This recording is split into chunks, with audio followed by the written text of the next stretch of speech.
দাঁড়িয়ে আজ চ্যালেঞ্জ ছুড়ে দিচ্ছেন প্রবাসী বাংলাদেশিরা। শেখ হাসিনার প্রতি কতটা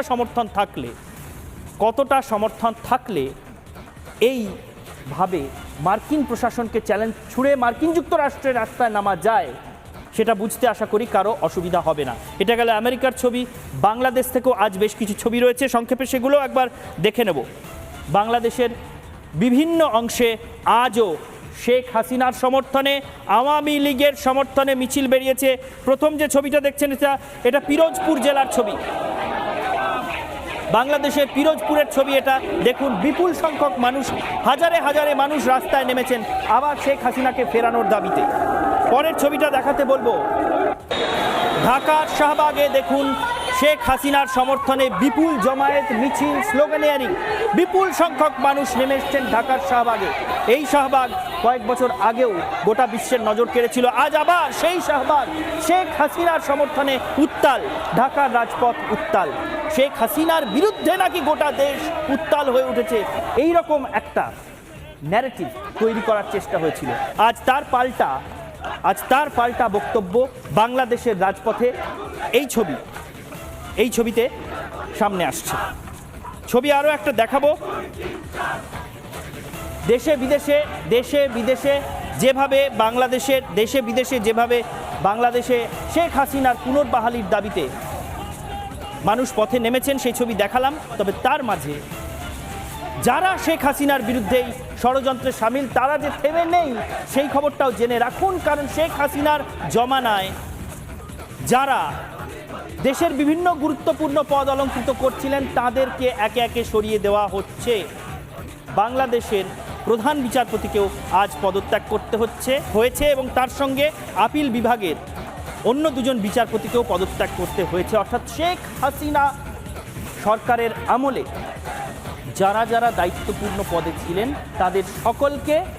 তাদের সকলকে একে একে সেই সব পদ থেকে সরিয়ে দেওয়া হচ্ছে। লক্ষ্য একটাই সৃজিতা, শেখ হাসিনার যাবতীয় প্রভাব বাংলাদেশ থেকে নির্মূল করা।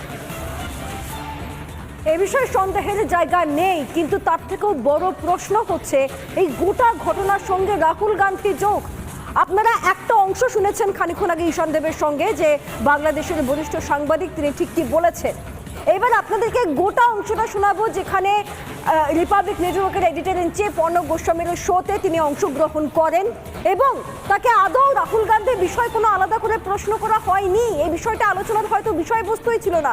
সার্বিক বাংলাদেশের পরিস্থিতি, সেখানে সংখ্যালঘুদের পরিস্থিতি, এই সমস্ত বিষয় নিয়ে আলোচনা হচ্ছিল। এমনকি এডিটর ইন চিফ এই বিষয়ে বলছিলেন যে সেখানে যারা লোকাল মিডিয়া তারা কি অবস্থায় রয়েছে সেটাও একটা খুব বড় প্রশ্নের জায়গা। এই প্রশ্ন যখন তার কাছে চলে যায়, ওই বরিষ্ঠ সাংবাদিকের কাছে, তার যে উত্তর ছিল, তার নিজ দায়িত্বে তার যে উত্তর ছিল, বিস্ফোরক। গোটাটা শুনুন একবার। In front of their own family members and taken away God knows so what. Now we have seen pictures, Salahuddin Chaudhary, of temples being attacked. I don't know what the media situation is there in Bangladesh right now, but can you tell us what is happening on the ground with the Hindu community in Bangladesh and then with Awami League supporters? Thank you very much.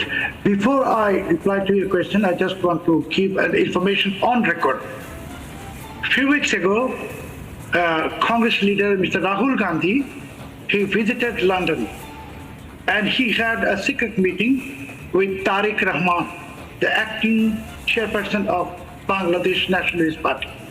And he gave green signal to this, what is happening in Bangladesh now, Taliban takeover of Bangladesh. সেই পুরো বক্তব্য আমরা শোনালাম।